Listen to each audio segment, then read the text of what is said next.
Good morning, one and all present here. Every year, 5th June is celebrated as World Environment Day. Today's assembly is being presented by the students of Class 8E. The theme for today's assembly is Nurture the Nature. I, Divyanshi Srivastava, And I, Athar Mehrotra. are the host for today's assembly. Nature has made everything we see around us. Even the humans depend on nature to stay alive. We should enjoy nature rather than disturbing or causing any destruction to its ecological balance. The essential ingredient of a human life is a healthy environment. Let us worship the God who gifted us the most precious surrounding. I would request Yoshita Rai to come up for the opening shloka, followed by Harshita Yadav for English prayer. ॐ सरस्वती नमस्तोभ्यं वरदे कामरूपिणी विद्यारम्भं करिष्यामि सिद्धि भवतु मे सदा. Morning, everyone. Please join your hands and close your eyes. Oh God, our Father, we thank you for all your loving care and for giving us so many good things to enjoy. Send us on our way now to do our duty today. Grant that we may always stand firm on this side and spread happiness where we go. Thanks to God. Eleanor Roosevelt once said, "With the new day comes new strength and a new thought." Now, I would request Ane Rastogi to present a quote. The environment and the economy are really both two sides of the same coin. If we cannot sustain the environment, we cannot sustain ourselves. This is true that if we don't keep a balance between our life and nature, we won't be able to succor ourselves and the whole human society. It is nature which is unconditionally providing us so many resources. But instead of conserving, what we are actually doing is that we're exploiting it for a growth and development of the economy. And if we keep continuing this lousy act, we will be able to neither sustain the environment nor ourselves. The truth is that the natural world is changing and we are totally dependent on that world. It provides our food, water, and air. It is the most precious thing we have and we need to defend it. But the greatest threat to our planet is a belief that someone else will save it. It is a collective and individual responsibility to preserve and tend to the world in which we all live. On this World Environment Day, let's take a pledge that we will not harm the nature by any of our insensitive acts and conserve it. Thank you. Poetry is an echo asking a shadow to dance. With this, I request Pari Jacodia to recite a poem dedicated to nature. हरे पेड़ पर चली कुल्हाड़ी, धूप रही ना याद, मूल्य समय का जाना हमने, खो देने के बाद, खूब फसल खेतों से ले ली, डाल डाल कर खाद, पैसों के लालच ने कर दी और बढ़ता बर्बाद, ताल तलैया सब सूखे हैं, हुई नदी में घात, पानी के कारण होते हैं हर दिन नए विवाद, पशु पक्षी बेघर फिरते हैं, कौन सुने फरियाद, कुदरत के दोहन ने सबके मन में भरा विषाद.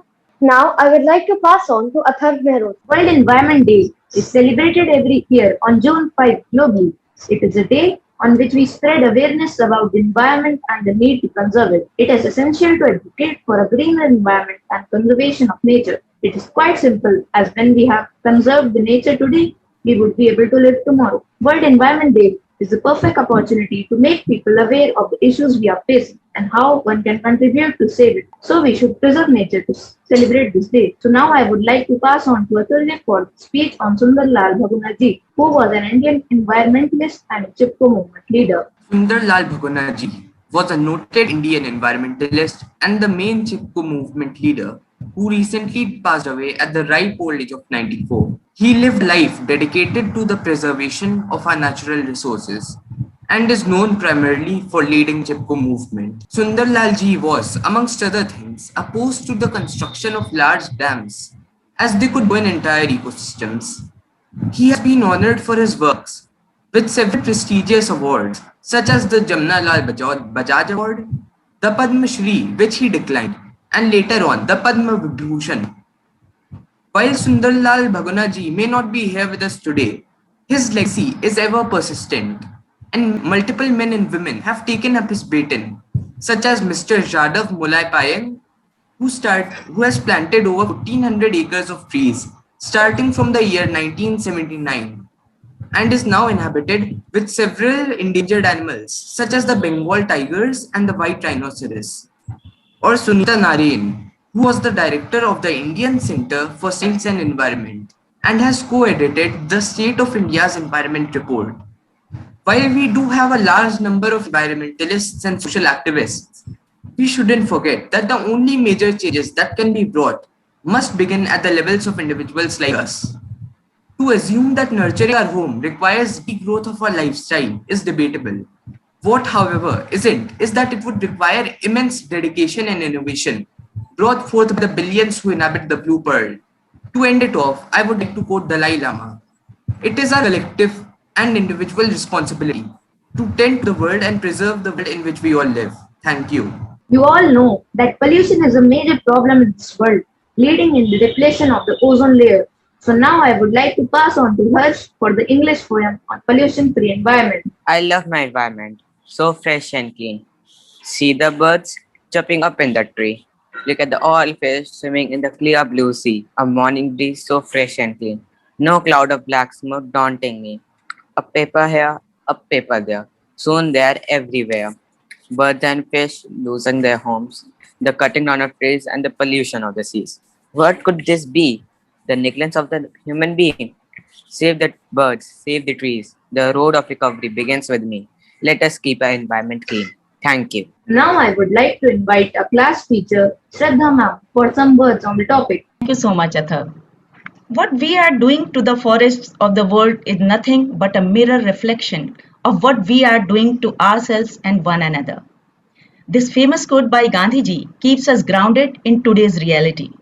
It reminds us that we are equally capable of destruction and restoration. World Environment Day is one of the biggest annual events to generate awareness about the significance of nature and greenery. The main idea behind celebrating this day is to highlight the importance of the environment and to remind people that nature should not be taken for granted. It provides us with an opportunity to broaden the basis for an enlightened opinion and responsible conduct by communities, enterprises, and individuals in preserving and enhancing the environment. The theme for World Environment Day 2021 is ecosystem restoration. This day, let us take a pledge to not only reduce, reuse, and recycle, but also reimagine, recreate, and restore for a better tomorrow. Nature has been giving us a warning. I would like to convey this message in the words of the famous poet Sri Ramdhari Singh Dinkar ji. Summer शेष है नहीं पाप का भागी केवल व्याध. Summer शेष है नहीं पाप का भागी केवल व्याध. जो तटस्थ हैं समय लिखेगा उनका भी अपराध. Meaning, in the books of history, not only the culprits would be judged, but also the bystanders. Now, I would like to showcase a small video which shows the contribution of Jaipurians on Environment Day.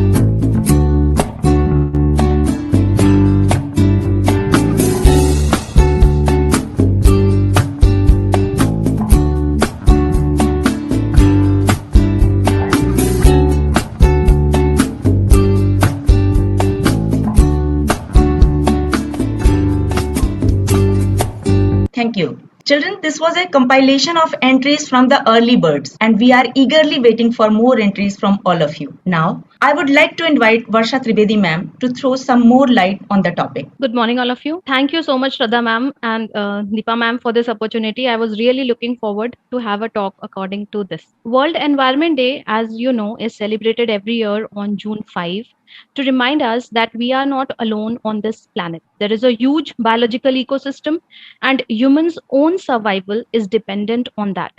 The day is observed by United Nations to create worldwide awareness and work towards improving the environment. Now the question arises, why this year is significant? Every year, responsibility is given to a country to host the event and discuss sustainable development goals. Over 150 countries participate each year, and this year the baton is given to Pakistan to host World Environment Day 2021. The theme for this year is ecosystem restoration, with a special focus on creating a good relationship with nature. The United Nations have declared this decade 2021 to 2030 as the ecosystem restoration decade, wherein special focus will be laid on preventing and reversing the loss of degraded natural ecosystem to fight the impacts of climate change.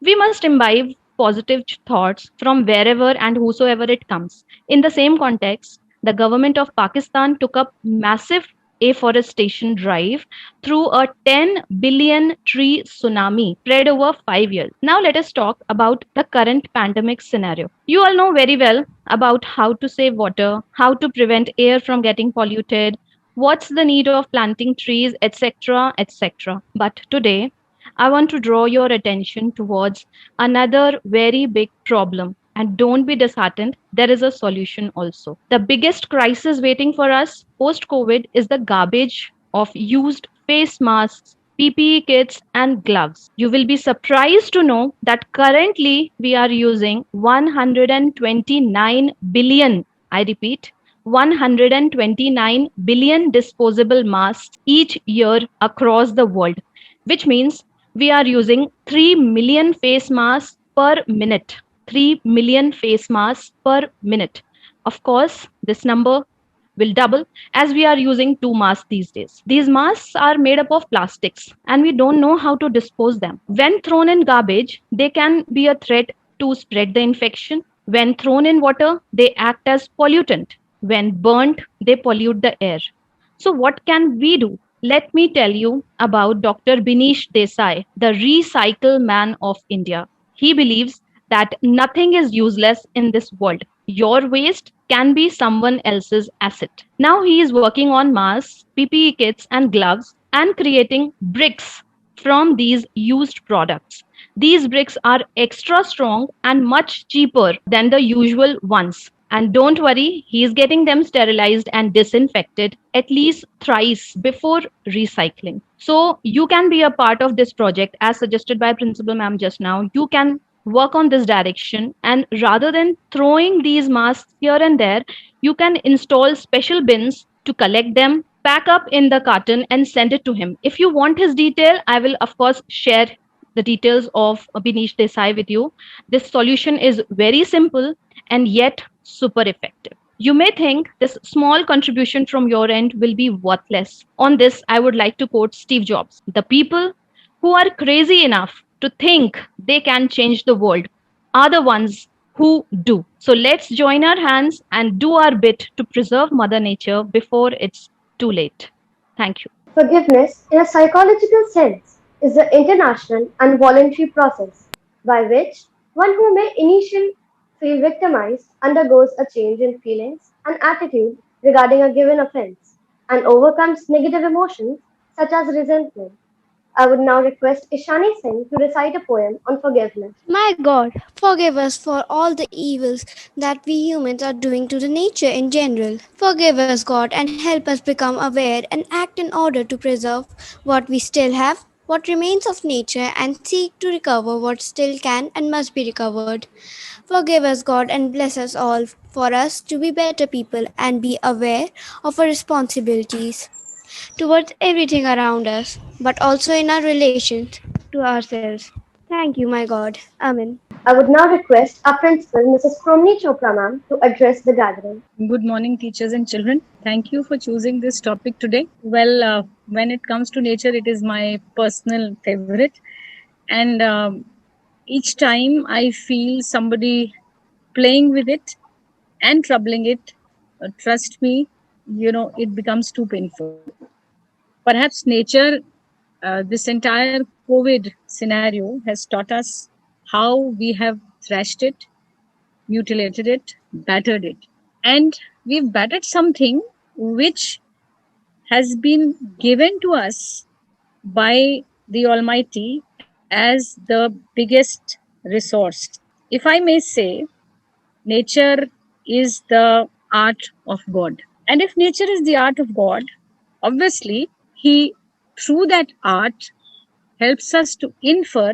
When you're driving and you look at the clouds, or you look at the sunset or the sunrise, or a sudden thrashing of raindrops on the windshield, you feel like stopping your vehicle and admiring it.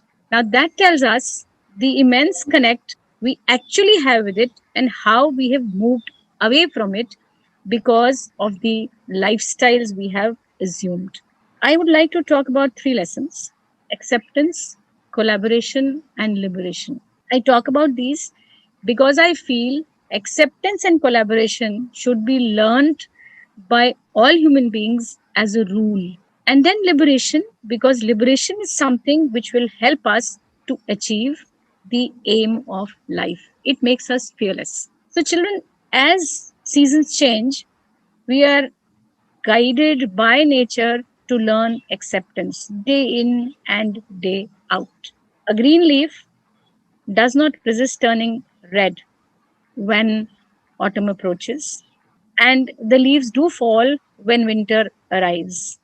Trees shiver in cold when snow falls. They're all white. But each time this change happens, or if there is a storm, they stand deeply rooted in the ground with their vulnerability out in the open, as if they spread their branches wide, surrendering to the universe. Now, perhaps the tree says, "What you do with me is for my highest good, and the Creator, I trust you with it." So, after a storm, there is calmness in that tree. It may shiver and shudder, but again, it is calm. The leaves that drop down, there is beauty there too. And the new leaves that are there on the tree, they make the tree even more beautiful. So, what do we learn from there? Whenever there is a change, we want, instead of adaptation, we want to change things our way. Human beings have to stop doing this. If you look at two birds, or if you look at the vast ocean, when you look at the vast ocean, it cannot exist without each particle of water. But we human beings have become the big I. We do not learn from there that we are just a very, very minute speck in this whole cosmos. You must have never seen two birds run into each other. You may have seen an aeroplane hitting a bird, but at least I have never observed two birds running into each other when they fly in a flock. You see them in a beautiful formation. When you look when at dawn, you look at the birds going home, you can really look at those formations. They never talk to each other, or they have their own language to communicate. But this teaches us that true communication is not always with words. There is a body language. You have to sense the energy, and this sensing says much more than actual words we speak. At times, we communicate through our thoughts and the energy we dispel. That is what we need at this time. We have to be mindful of our thoughts because the energy behind them is affecting the entire change that is happening in the universe. Now, the most beautiful, you look at how an eagle handles rain. It soars up above the clouds and enjoys the freedom. Birds which soar through the sky, they represent the limitless freedom and potential which is available to us if we release our fears. It is difficult for a mother bird to teach the young one to fly, but it leaves it, and eventually it does fly, first in short flaps, and eventually it soars, and then taking off to fly for the first time can be scary, and it definitely raises in us a fear. But one has to try. Without taking the risk of the first flight, we cannot have the internal freedom that we desire. When we take this first flight, we anticipate all the risks, we prepare for them, and if we fall short of our preparation and we fall down, well, we accept it because nature has taught that too. That is why the weakest of trees fall when it is stormy. So we must dare to take our feet off the ground, spread our wings, and soar. Feel that liberation because that liberation will lead to our ascent. That will lead you to your aim of life and your best version. So the birds which do not run into each other, the sea, they all teach you that each human being has its part in humanity. But we are one small part of the greater whole, so we must collaborate and respect each other to achieve that greater purpose in life. And thank you so much for raising environment awareness. Thank you, Shraddha ma'am and Varsha ma'am, for speaking about the theme of the World Environment Day and for bringing to children the initiatives. that are there and drawing the attention towards disposal of waste. So the theme is ecosystem restoration, and I must add that Pakistan is the global host for the day, and they will talk about the initiatives that they are taking. So we learn from there and we understand what each Jaipurian must do. So in your classes, please tell your teachers, and if you've not thought of it, take one concrete action today. It could be planting a sapling, it could be feeding a bird, it could be taking care of the animals in the street, it could be not plucking the raw fruits because we can't control our temptation. We have to see it grow. It could be simply pulling the weeds out in your garden. It could be cleaning the pots in your house instead of waiting for the gardener. You just see, when you do this, you may have people to help you, but when you do this yourself, you will see so many amazing things. Okay? So, children, you could even gift a plant, but from your own garden rather than buying from elsewhere. It could be recycling, reducing the waste, as Varsha ma'am has spoken, because environment restoration cannot happen till we are all into it and we understand that we should not play with nature to the extent with which we are playing with it. Thank you so much, children. And thank you so much, teachers, for bringing this. Thank you so much, ma'am, for your kind words. Now, I would like to invite Tishra Chaudhary for the last word. सर्वे भवन्तु सुखिनः सर्वे सन्तु निरामयाः सर्वे भद्राणि पश्यन्तु मा कश्चित् दुःखभाग् भवेत् ॐ शान्ति शान्ति शान्ति